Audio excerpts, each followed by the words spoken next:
Hola a todos, bienvenidos a este curso sobre el lenguaje Lua. Esto va a ser un curso de nivel básico sobre este lenguaje que viene siendo desarrollado por un grupo de profesionales de la Universidad Brasileña de Río de Janeiro. Viene desarrollándose ya desde hace algún tiempo y, como bien lo plantean en su página, es un lenguaje simple pero poderoso. Iniciemos entonces este curso, y con este primer tutorial vamos a hacer una pequeña revisión sobre todos los fundamentos básicos del lenguaje Lua, que nos va a permitir entonces a nosotros poder comprender cómo opera y cómo funciona. Antes de entrar en materia, echemos un vistazo a la página web del lenguaje, el cual es mantenida, como les comenté, por la Universidad Católica Pontificia de Río de Janeiro. Allí tiene su casa este lenguaje. En esta oportunidad mostramos acá en el navegador la página web, que es www.lua.org. Es una página sumamente sencilla. Cuando ingresamos acá no tiene gran cosa, sino el logotipo del lenguaje y las secciones las cuales componen la página web. Si echamos un ojo rápidamente acerca del lenguaje, podemos ver que Lua es un lenguaje poderoso, eficiente y sumamente ligero. Eso sí, tiene bastante razón.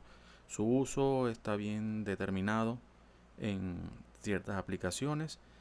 Corre muy bien en aquellos equipos con baja prestancia de memoria y procesamiento.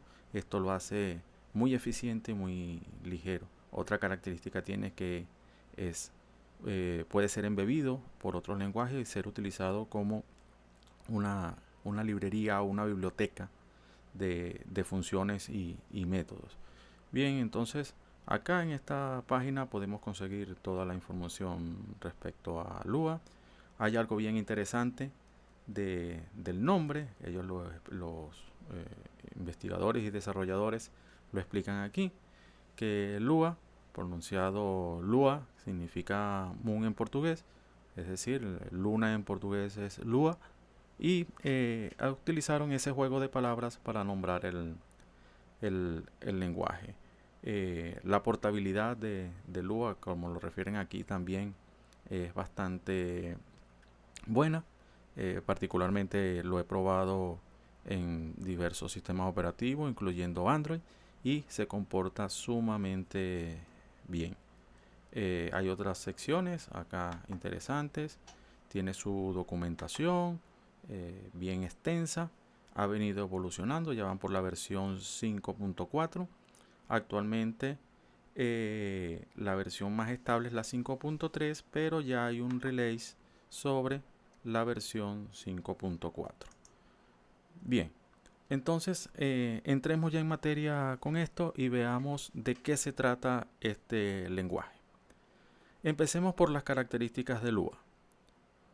La primera característica que tiene este maravilloso lenguaje es que es un lenguaje de script embebido que lo hace ligero y eficiente. Esto es realmente cierto debido a que los scripts de Lua pueden funcionar por sí solos a través de un intérprete o pueden ser utilizados como bibliotecas de funciones para otros lenguajes, sobre todo para el lenguaje C o C++ también es válido. Otra característica que tiene este lenguaje es que soporta programación procedimental, soporta programación orientada a objetos, soporta programación funcional, soporta programación basada en gestión de datos y programación sobre descripción de datos. Fíjense ustedes que no está amarrado solamente a un paradigma de programación, y no importa el lenguaje que hayamos aprendido previamente, o no importa qué lenguaje conozcamos, siempre va a ser posible adaptarnos a utilizar Lua sin un mayor esfuerzo. Por ejemplo, si venimos de la programación orientada a objetos, utilizando lenguajes como Python, Ruby, vamos entonces a poder seguir trabajando con esta misma orientación utilizando el lenguaje Lua.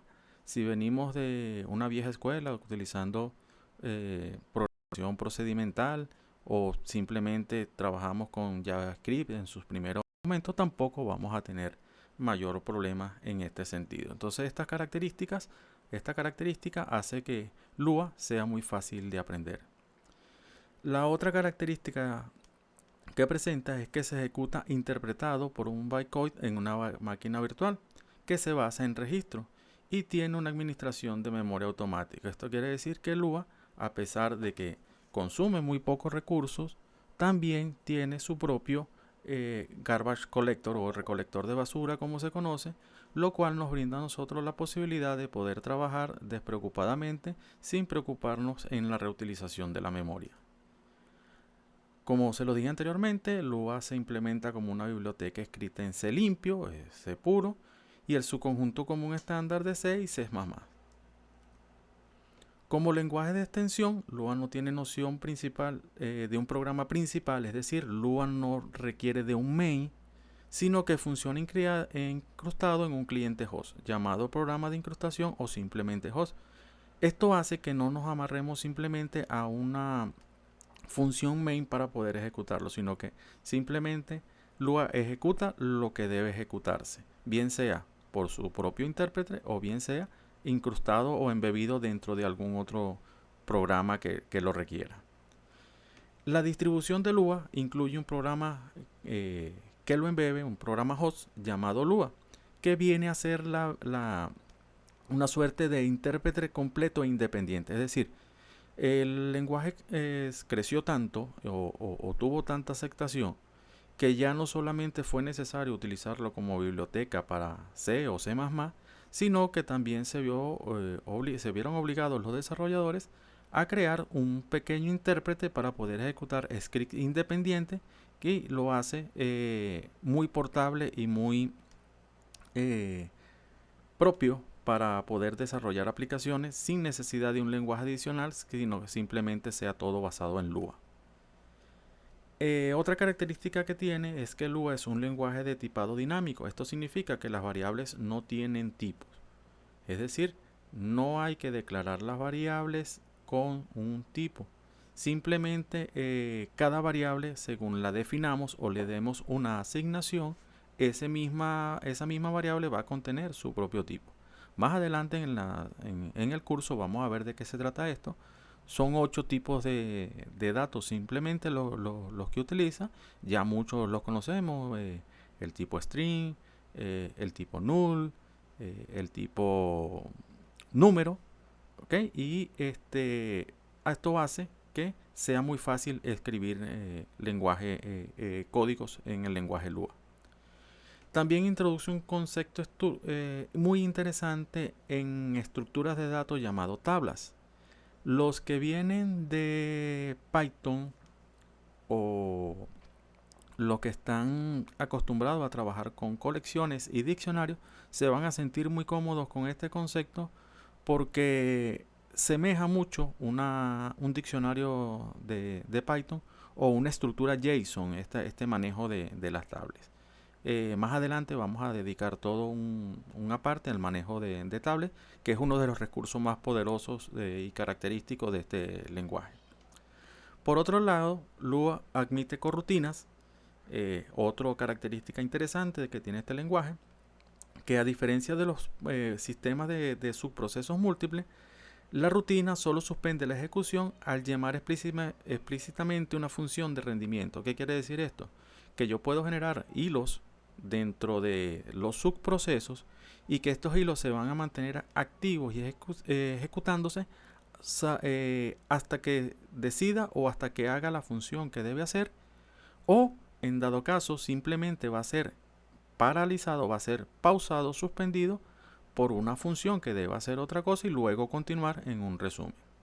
Este conjunto de características ha hecho que Lua vaya poco a poco ganando terreno en el campo del desarrollo de aplicaciones.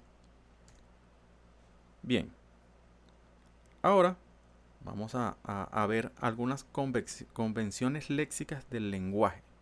¿Okay? Como ya podrán ustedes haber entendido, si ya vienen de algún lenguaje de programación, hay ciertas reglas para escribir los programas y todos los lenguajes de programación tienen esas reglas. Lua no es la excepción, a pesar de que es bastante flexible, no, no limita o no se escapa de esas convenciones léxicas. Veamos algunas de ellas. Podemos conseguir mayor información en la documentación que les mostré de la página web, pero acá vamos a tratar de desarrollar algunas de las más básicas. En primera instancia, Lua es un lenguaje de forma libre. ¿Qué significa esto? Esto no es otra cosa que yo puedo escribir mis códigos como mejor me parezca o como mejor los entienda, por decirlo de alguna manera. Algunos pensarán, bueno, esto es una locura, ¿cómo se hace para mantener el código? Bueno, ya eso es un tema de ponerse de acuerdo entre los equipos de trabajo, más no un problema del lenguaje en sí. Me refiero a esto del lenguaje de forma libre, es que no está amarrado a una estructura rígida, como por ejemplo en el caso de Python, que obliga a una indentación específica separada para poder ejecutarse, o el caso de Java, que requiere de una estructura que todo esté introducido en una clase. No, simplemente el lenguaje puede escribirse de la mejor manera como sea posible. Veamos un pequeño ejemplo de qué trata esto. Si nosotros queremos escribir un lenguaje, un programa en cualquier lenguaje, digamos Dart, el caso de Dart exige un main particular y exige ciertas reglas. En el caso de Lua, podemos nosotros escribir nuestro código como mejor nos parezca. Escribimos una función.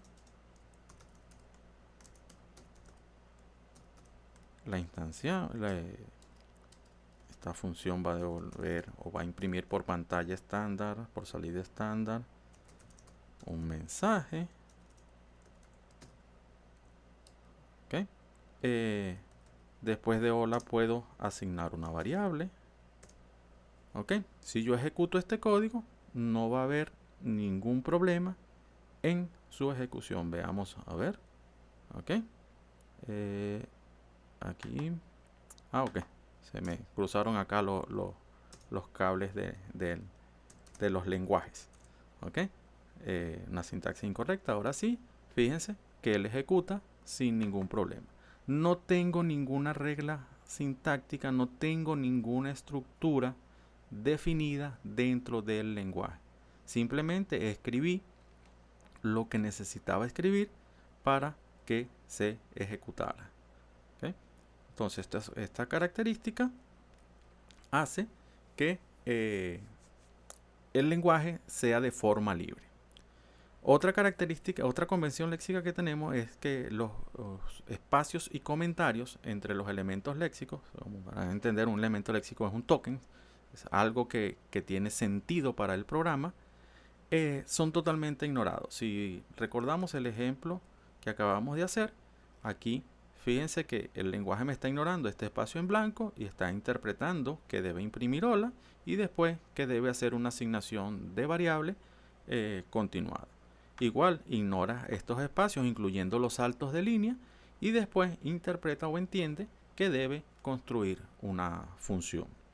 Esto hace que el lenguaje